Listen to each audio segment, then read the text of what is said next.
Recently, I talked about my experience learning to play guitar with Rocksmith.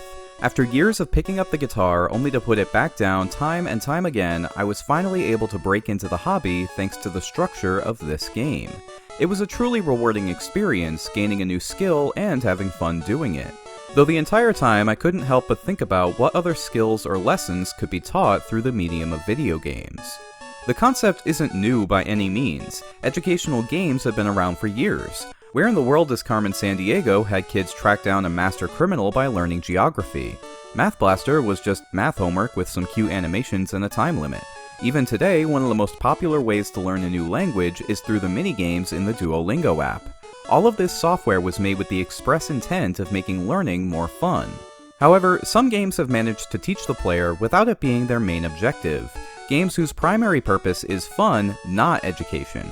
There could be some slow sections or mandatory lessons for world building or understanding basic concepts here and there, but these aren't the kinds of games you'll find on a school computer. I think it's worth taking a look at the ways in which games are best able to teach players new information and skills while still being engaging and maybe find new possibilities for education through gaming along the way, with the occasional cross into general self-betterment as well. And I believe these methods can be broken down into 3 basic categories, with the first being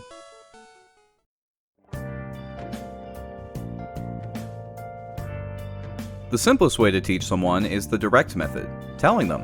And that's exactly what this first category is all about. People can learn so much from games that they may not have learned otherwise. Whether it be science, history, or random pieces of trivia, games draw inspiration from real-world challenges, and many real-world challenges are overcome with the power of knowledge. Sports games are a great example of this. I've met quite a few people who learn the intricacies of their favorite sports rules and strategies through video games. Whether it inspired them to get up and play the game themselves, or just made them more invested when watching ESPN, games can be a great way to dip your toes into a sport by learning its mechanics before committing to a league. In fact, it's probably one of the best ways for parents and kids to get an idea for what sport the little one would most enjoy playing before signing up for expensive lessons. Of course, getting a framework for real-life skills is something spread throughout many games. Cooking Mama teaches recipes, Nintendogs can make for good practice before committing to a real pet, and even some racing games teach simple concepts like slowing down before a curve and accelerating in the middle to make a clean turn. None of these are exactly equivalent to their real-world counterparts, but they all provide the player with some level of baseline information that they can then expand upon if they so choose. Speaking of which, we come to the subject of academia. Many games base their gameplay on scientific concepts, such as mixing copper and tin to make bronze in RuneScape, building stable structures in Bridge Constructor, and some fun physics demonstrations in Kerbal Space Program. Obviously, these all have their inaccuracies as well, but as a foundation for understanding certain scientific concepts, they're an effective starting point. Similarly, tons of games take inspiration from the past. Assassin's Creed, Age of Empires, and even Call of Duty pull some of their inspiration from the history books, recreating specific battles or introducing players to important figures from the time period. While games like God of War, Persona, and Yokai Watch teach about mythological beings and folklore through flavor text, characters, and set pieces. They're all clearly modified to fit within the game's needs, but they do provide some level of information, even if they may require further research. And that's really the downside to this kind of learning. Games will never be perfectly accurate in how they portray known facts. Physics can be modified to make gameplay more fun, battles can be extended to keep things interesting. It's less about giving players solid facts and more about teaching them the basics while possibly convincing them to explore further on their own. So what happens when games decide that they want the player to learn something without ambiguity between fact and fiction? Well, you may stumble into our next category.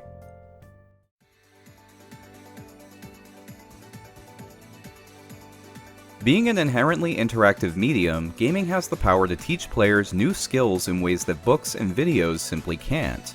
While reading instructions or watching someone complete a project may be good ways to learn, there's nothing that can replace getting off the couch and learning with experience. Games conveniently provide the means to do this virtually before taking those lessons into the real world. Obviously, Rocksmith is a great example, but even its simpler predecessor, Rock Band, had the ability to teach players how to drum.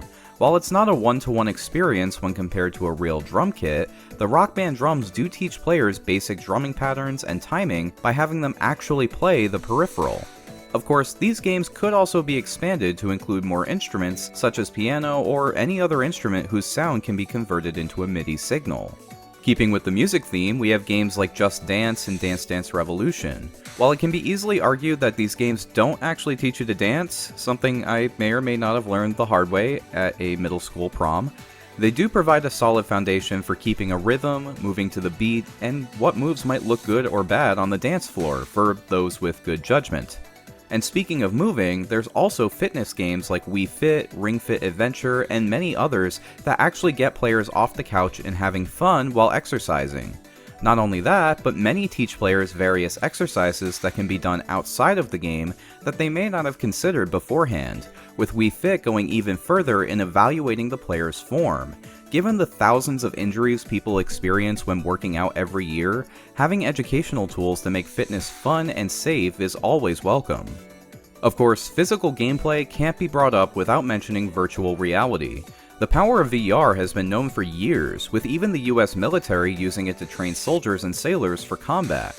That said, there are also a number of possibilities for learning that aren't quite as intense. VR can help people overcome motion sickness, keep a proper rhythm while improving their reaction time with Beat Saber, or even improve at everyday activities. For example, Everybody Golf VR is a surprisingly accurate golfing simulator, able to track the player's swing and tell them how to correct it. I love this concept and could definitely see it being brought into other sports such as tennis, bowling, or baseball. It's not perfectly accurate since the player doesn't get any physical feedback from contact, but if you live in a colder climate and can't play sports year-round, VR is a legitimate option for keeping your skills sharp through the winter months.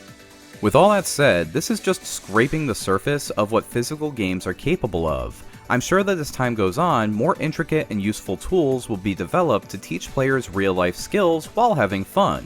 However, peripherals are expensive and can take up a lot of room. Sometimes it's more convenient to just learn a general concept instead, which brings me to...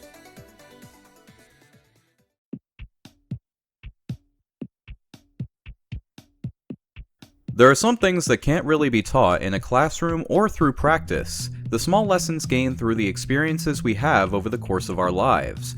Many video games are predicated on giving the player a unique experience, one that couldn't be had in the real world. So how do they manage to educate players through gameplay? Well, to start, there are basic developmental skills, things that are more of a sense than a tangible ability. Games like Portal and Baba Is You task the player with improving their logic and reasoning in order to solve puzzles, with much of the logic being similar to the methods used in programming. I guarantee that someone who plays these or similar puzzle games will have an easier time learning to code than someone who doesn't. Similarly, games like Nog and I Am Dead improve a player's spatial awareness and reasoning skills, like similar puzzles in real life.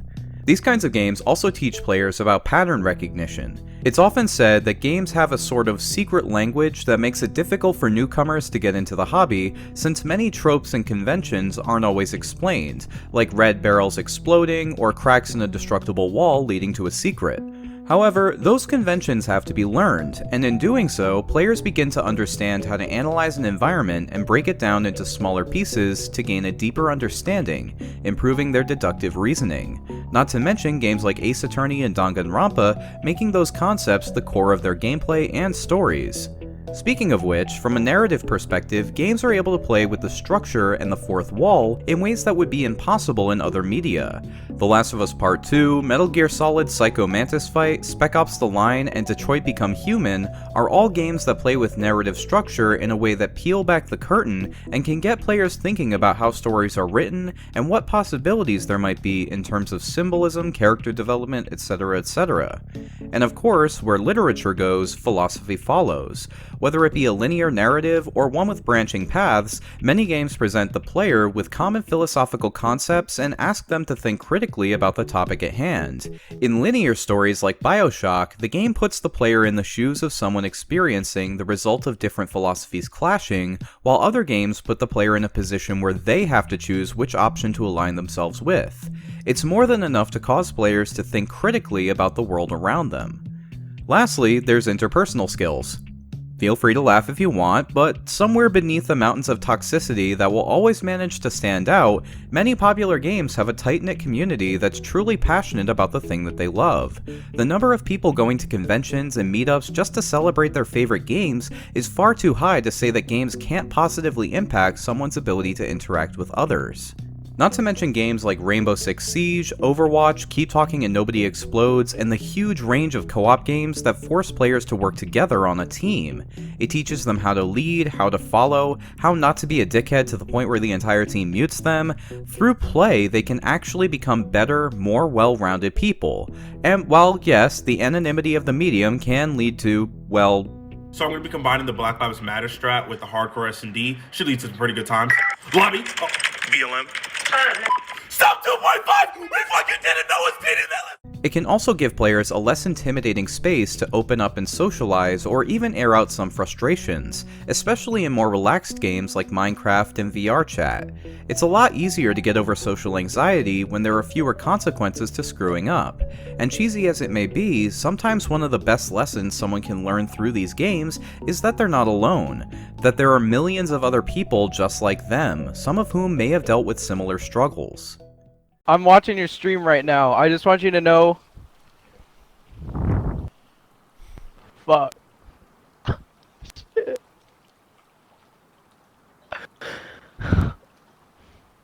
I actually watch your streams every fucking day, just so I don't feel lonely. I know. Dude, I love you. Oh fuck, dude.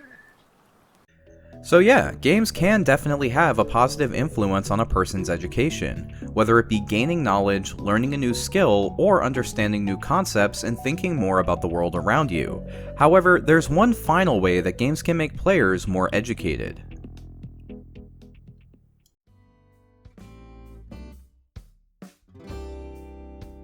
While not necessarily a category of education itself, the most powerful educational tool in video games is to inspire someone to learn something new or pick up a new skill. Much like how TV shows and movies can pique someone's interest in a hobby, games can do the same, but to an even greater degree since the player is directly involved. One of the biggest flaws with each preceding category is that it's not always easy to tell which information is accurate. Games might stretch the truth to make their story or gameplay more interesting, design less accurate peripherals to make the game more fun, or be misinterpreted and indirectly teach the wrong lesson. However, when a player is inspired to look further into a subject, that's when things get really interesting. On a personal note, much like how Prince of Tennis got me interested in the sport, and Ninja Warrior had me doing really bad parkour around my high school, games have always had an impact on my interests. Whether it be making boring subjects more fun, like learning new vocabulary and bettering my math skills to improve in Pokemon battles as a kid, providing motivation, like with Rocksmith's 60-day challenge, or inspiring me to take up new interests such as video editing, audio recording, and other skills to make YouTube videos. We see this all the time throughout the community. Speedrunners break down and analyze code to the smallest detail in order to shave off mere seconds from their runs. Games like Tony Hawk's Pro Skater and FIFA paved the way for increased interest in what were once niche sports in the US. And who could forget about the cosplayers, learning about a wide variety of manufacturing from modeling to sewing to smithing, all to make some ridiculously impressive replicas of in-game items and clothing. All of them push to learn something new out of passion for the games they enjoy. Many players also learn more about and even visit real-life places that inspired their favorite game worlds. The beautiful vistas frequently motivate players to learn more about the history, mythology, and cultures of the places they visit in games like Uncharted or Far Cry. Hell, last year, Ghost of Tsushima fans even donated enough money to ensure the restoration of a shrine on Tsushima Island. Of course, one of the most powerful ways games can inspire players is by giving them the chance to flex their creativity. How many kids over the years became artists, animators, writers, or designers because they played games? How many learned to express themselves through the village design in Animal Crossing or the world-building possibilities of Minecraft? Not to mention games like Dreams, Little Big Planet, Mario Maker, and the litany of mods created by the community, getting players into the developer seat and trying to inspire others, creating a cycle that allows the community to grow and foster new ideas more and more as time goes on. Games have proven time and time again to be just as beneficial for players' betterment as any other form of media, whether it be education, inspiration, or just as a therapeutic escape from the stresses of the outside world. The experiences players have over the course of their many adventures can push them to have more fulfilling lives as a result, directly or indirectly. So while there will always be problems within the industry, it's important to note the positive effects that gaming can have on players and see if we can improve what games bring to the table in the future, because if the current community is the result of the games of the past, who can tell where they'll take us in the future? I hope you enjoyed this little essay. It's a topic I've wanted to discuss for a while now, so it's great to finally get it out there. Let me know in the comments about something you've learned from a video game, and be sure to subscribe to see the next video when it comes out. Until then, have a mighty nifty day today.